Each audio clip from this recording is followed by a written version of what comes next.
እንደደረስኩ ሚሴ ጻፈል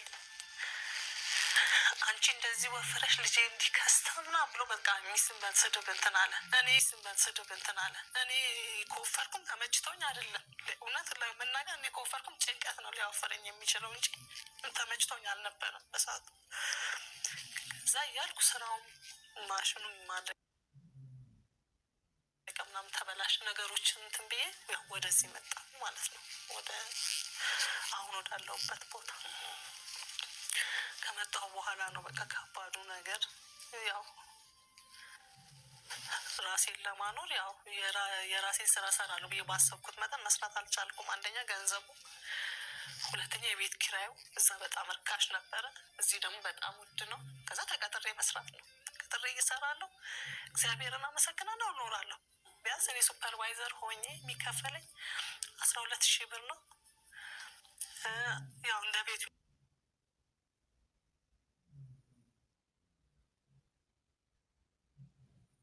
ሌላ 10,000 አጋጣሚ 12,000 ብር ነበረ ከከተማ ወጣ ብሎ ስለነበረ እሱ የሚልከው ለልጅቷ ነው የትምህርት ቤቷን። እኔ 4,000 ብር የቤት ኪራይ እከፍላለሁ፣ ለሰራተኛ እከፍላለሁ፣ ምግቤም መኝታዬም ሁሉ ነገር እዛው ነው የምሰራበት ቦታ። ልጄን ሰራተኛ ነው የሚይዝልኝ እና በቃ ምንም አማራጭ የለኝም። ምክንያቱም እኔ እናት የለኝም፣ ቤተሰብ የለኝም፣ እህት ምንም የለኝም። እህቴ ልጄን ሊይዝልኝ የሚችለው ሰራተኛ ነው እና በዛ ወቅት እየሰራው እያለ ነው ሰራተኛ ልጄን ጥላ ሄደች። ቤት ውስጥ ማለት ነው፣ ግቢ ውስጥ ጥላ ሄደች ማለት ነው። በቃ ለማንም ሳትናገር ልጄን ግቢ ውስጥ ጥላት እሷ ሄደች። በቃ ጠፋች። ለግቢ ውስጥ ለሰውም አልነገረችም ለማንም እና ግቢ ውስጥ ሰላም ውድሽዬ፣ እንዴት ናችሁ? እኔ ሰላም ነኝ፣ እግዚአብሔር ይመስገን። እንዴት ናችሁ? ስራ እንዴት ነው? ሁሉ ሰላም ነው? እኔ ጋር ሁሉ ሰላም ነው፣ እግዚአብሔር የተመሰገነ ይሁን። እና እንዴት ናችሁ? ደህና ናችሁ ወይ? በያለንበት ሰላማችን ይብዛለን። እግዚአብሔር አምላክ ከክፉ ነገር ይጠብቀን ውድሽዬ። እና ምንድን ነው ዛሬ የመጣሁት ደግሞ ልጅ እህታችን በጣም ነው ያሳዘነችኝ ማለት ነው። እግዚአብሔር አምላክ ግን አንድ ቀን መልስ አለው። እንደዚህ የሴት ልጅ ስታለቅስ በጣም ከባድ ነው ማለት ነው።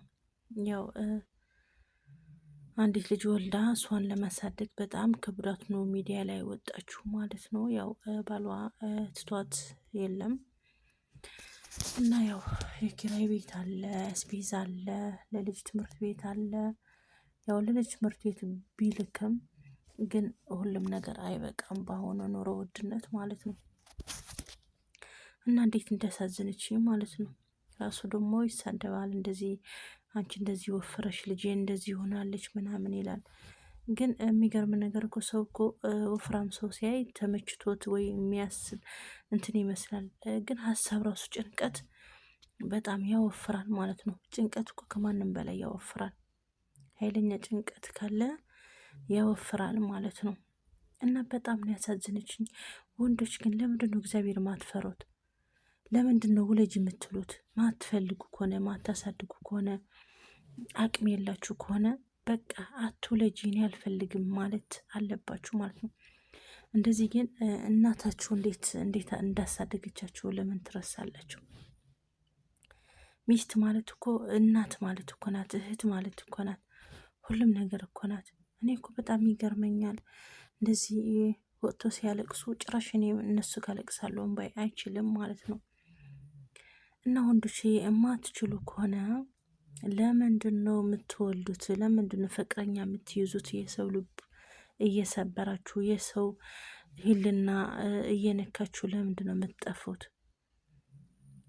ከመውለድ በፊት እኔ እወድሻለሁ፣ እኔ አፈቅርሻለሁ፣ አንቺ ጋር መኖር ነው የምፈልገው፣ እኔ ካንቺ ሌላ አልፈልግም፣ ካንቺ ተለይቼ መኖር አልፈልግም እያላችሁ እንደገና ስታረግዝና ስትወልድ ከመከራና ከችግር ቁጭ አድርጋችሁ ሌላ ሚስት ይዛችሁ የምትጨፍሩ ሌላ ቤት የምትሄዱት ለምንድን ነው እንደዚህ የምታረጉ? መጀመሪያ ማን ያስገድዳችኋል? እኔ አልፈልግሽም፣ መድኃኒትሽን ተጠቀሚ፣ እኔ አልፈልግም፣ አትውለጅብኝ፣ አልፈልግም መውለድ ብላችሁ መናገር ሲገባ እንደዚህ እስከምትወልድና እስከምታረግ ዝም እያለችው መጨረሻ ላይ አልፈልግሽም ምናምን ልጁን መጠየቅ የለ ምናምን ምንድን ነው ይሄ ሁላ የምትጨክኑት ማለት ነው። ከዛ ደግሞ እርግጠኛ ነኝ እንግዲህ እህት ትኖራለች ምንድን ነው የሚባለው እህት ይኖራችኋል፣ እናትም አለች እና የሴት ልጅ ማለት እናት ናት። በቃ ሚስት ማለት እናት እህት ሁሉም ነገር ናት። ግን ለሚስት የምታስለቅሱ ሰዎች ግን እግዚአብሔር መጨረሻ ላይ ያው መጽሐፍ ቅዱስ ገብታችሁ ብታነቡ ማለት ነው ለሴት ልጅ አስለቅሰና ለሴት ልጅ በድለ ይመችኛል ብለህ እንዳትጠብቅ እየወደቅ ነው የምትኖረው፣ እየተነሳ እየወደቅ ነው እንጂ አንድ ቀን እንኳን ተመችቶ አይኖርም ይላል መጽሐፉ ማለት ነው። ለሴት ልጅ የምታለቅሳት ከሆነ ለሴት ልጅ የምትበድላት ከሆነ ምንም ጥሩ ነገር ወደፊት አይጠብቅህም። ጥሩ ነገር ይገጥመኛል ከሷ በላይ እኖራለሁ ብለህ አታስብ። የእሷ ልቅሶ የትም ቦታ ያደርስም ይላል። ስለዚህ ለምንድን ነው እንደዚህ የምትሆኑት? ካልተስማማችሁ ካልፈለጋችሁ መጀመሪያ ሴት ልጇን ከመጥፎ ከመውደቃ ከችግር ከመውደቋን ከጭንቀት ከመውደቋን በፊት በቃ አልፈልግም፣ አንቺም የራስሽ ህይወት ኑሪ፣ እኔም የራስ ህይወት እኖራለሁ፣ መውለድም አልፈልግም ብላችሁ ለምንድን ነው ማትሸሹት? አሁን እስከምትወልድ ችግር ላይ እስከምትደርስ መከራ ላይ እስከሚገጥማት ጭንቀት ላይ እስከምትወድ ድረስ አንቺ ጋር ነኝ፣ እወድሻለሁ፣ አንቺ ጋር መኖር ነው የምፈልገው ምናምን ትሉና መጨረሻ ላይ እሷ ከወለደች ወይ ደግሞ ካረገዘች ሌላ ሴት ጋር መመንገጥ፣ ትታችሁ መሄድ፣ ጠፍታችሁ መሄድ፣ በቴክስት ደግሞ በመጻፍ በፌስቡክ በሜሴንጀር በኢሞ የማይሆን ነገር መጻፍ፣ እኔ እንደዚህ አንቺ እንደዚህ ነሽ፣ አንቺ እኮ እንደዚህ ነሽ። ምን አመጣው ይሄ? መጀመሪያ የት ነበርክ? መጀመሪያ ለምን አጣርታ አልገባህም? ከገባህ በኋላ ከወለድካት በኋላ የእሷን ቻንስ ከዘጋ በኋላ የእሷን ቀስም ከሰበርክ በኋላ የእሷን መልክ ከተቀየረ በኋላ አንቺ እኮ እንደዚህ ነሽ፣ አንቺ እኮ እንደዚህ ነሽ እያልክ በቴክስት የምትሳደበው ማለት ነው። ይህ እኮ እግዚአብሔር ይጠይቅሃል ማለት ነው። አንድ ቀን እግዚአብሔር መልስ አለው። የሴት ልጅ እንባ ደግሞ ጥሩ አይደለም፣ ጥሩ መንገድ አይገጥምህም ማለት ነው። ስለዚህ ለምንድን ነው መጀመሪያ በቃ ማትስማማ ከሆነ እሷ ጋር ማትኖር ከሆነ እኔ አልፈልግሽም፣ የሚሆንሽን ፈልጊ፣ እኔም ወደ ሌላ ነኝ ብላችሁ ማሳወቅ። እንግዲህ እሷ እስከምታረግዝ እስከምትወልድ ድረስ እወድሻለሁ፣ አፈቅርሻለሁ እያላችሁ መጨረሻ ላይ ደግሞ እንደዚህ የምትሆኑት ለምንድን ነው? እኔ በጣም ነው ያሳዘነች። ተቀጥሬ ልሰራ አለች። ከተቀጥራ የምትሰራበት የሰራተኛ ደሞዝ አለ፣ አስቤዛ አለ፣ የታክሲ አለ፣ ብዙ ነገር አለ። ከዛ ደግሞ ሰራተኛዋ ደግሞ ለልጇ ጥላት ነው የጠፋችው ግቢ ላይ ማለት ነው። ለማንም ሳትናገር ሰራተኛዋ ለልጇ ጥላት ነው የጠፋችው ማለት ነው። እኔ እግዚአብሔር እንዴት እንዳሳዘነች እንባዬ መቆጣጠር አልቻልኩም። እሷ ጋ ነው ያለቀስኩት ማለት ነው።